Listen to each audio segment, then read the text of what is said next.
Olivier de Maison Rouge, bonjour. Merci d'être venu pour nous donner quelques explications sur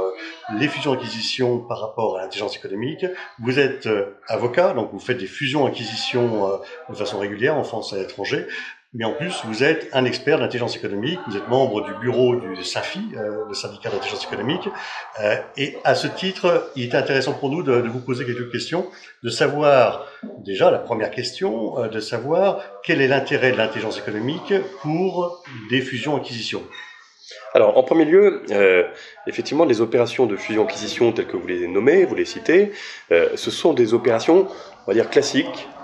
assez bien identifiées, de croissance pour les entreprises. Ça leur permet de gagner des parts de marché via des rachats de concurrents qui évoluent sur le même marché.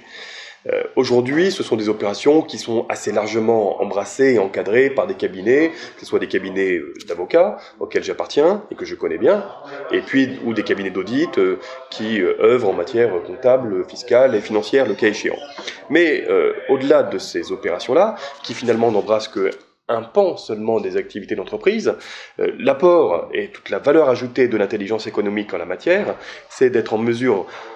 d'embrasser d'autres pans d'activités qui sont souvent méconnus par ces métiers juridiques et comptables et qui précisément, compte tenu des nouvelles conformités qui existent en matière financière, en termes de lutte anticorruption, antiterroriste notamment, blanchiment d'argent et j'en passe,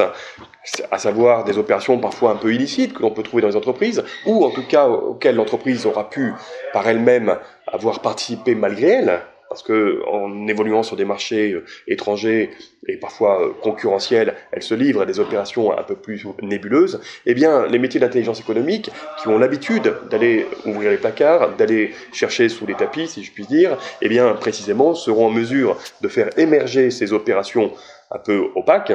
et, le cas échéant, d'être en mesure de pouvoir analyser ces risques et ces vulnérabilités que des opérations classiques ne permettent pas d'identifier. Donc, c'est important de pouvoir avoir cette vision stratégique à 360 degrés que les métiers de l'intelligence économique seront en mesure d'apporter. Oui. Et ça, d'un point de vue de protection, mais aussi de façon offensive, parce que le fait de tout connaître sur son concurrent ou sur la cible que l'on veut racheter permet aussi un axe de négociation assez intéressant. Eh bien, ces opérations d'investigation, alors consenties par la cible, par l'entreprise qui va être rachetée, évidemment, permet de faire sortir ces dossiers un peu obscurs, mais également peuvent être instrumentalisés par l'acquéreur, parce que précisément c'est l'occasion de tout connaître d'une cible, d'un vendeur, et de pouvoir peser sur les négociations au bénéfice de l'acquéreur. Donc c'est une manière, on va dire, beaucoup plus large et beaucoup plus approfondie d'avoir une connaissance de l'entreprise, d'une part, mais également d'être en position de force dans la négociation. Et inversement, quand on est chef d'entreprise et qu'on vend son entreprise, on n'a pas la vision, je dirais, de tout ce qui s'est passé pendant des années. Donc, il peut y avoir des problématiques RGPD et autres, de compliance, qui sont pas maîtrisées par le chef d'entreprise. Il semble intéressant aussi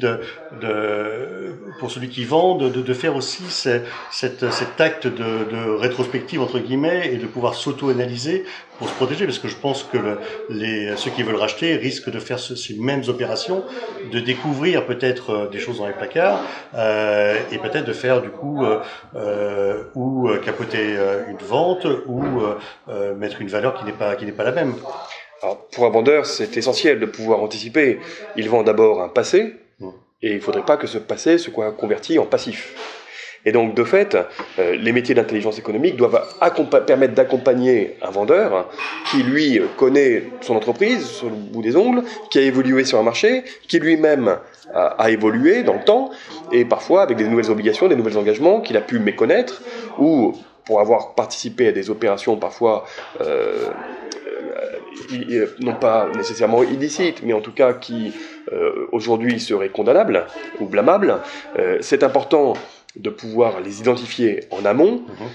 de mesurer ces risques et le cas échéant d'apporter les correctifs nécessaires avant de se vendre pour ne pas prêter le flanc à un acquéreur qui va s'en servir pour déstabiliser et instrumentaliser la vente à son avantage. Donc le vendeur doit pouvoir se faire accompagner dans ces opérations-là et, autant que faire se peut, maîtriser tous les risques pour ne pas être lui-même pris au dépourvu dans une opération où en réalité derrière il pourra lui-même être la cible mais également la victime. On sent du vécu, non? Vous avez un exemple peut-être? Alors c'est une expérience que j'ai vécue pour un de mes clients qui est une belle entreprise technologique dotée d'un fort savoir-faire, des compétences internes et qui fut leader longtemps sur son marché, qui, arrivé à l'âge de la retraite de son dirigeant, actionnaire principal, a souhaité vendre et se sont présentés des acheteurs asiatiques qui avaient sans doute mécaniquement connaissance de l'entreprise, de son état, également de ses difficultés, et ont su s'en servir pour déstabiliser le vendeur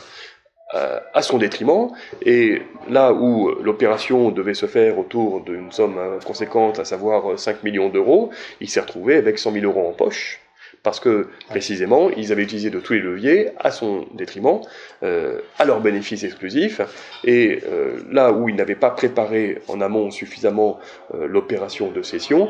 son acquéreur s'en est servi contre lui. Donc on est tous d'accord, l'intelligence économique, ce sont des expertises qui doivent aider les chefs d'entreprise ou à acheter des nouvelles entreprises, de faire des fusions, de faire des acquisitions, même pour ses propres levées de fonds, c'est un élément extrêmement important.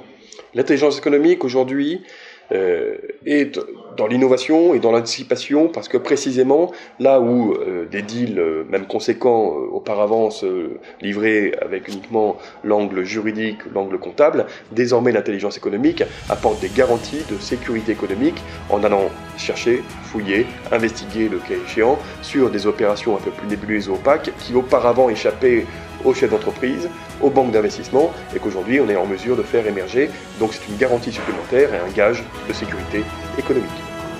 Merci Olivier pour toutes ces explications. Ça nous a enrichi en tout cas sur cette partie-là, et à très bientôt. Merci.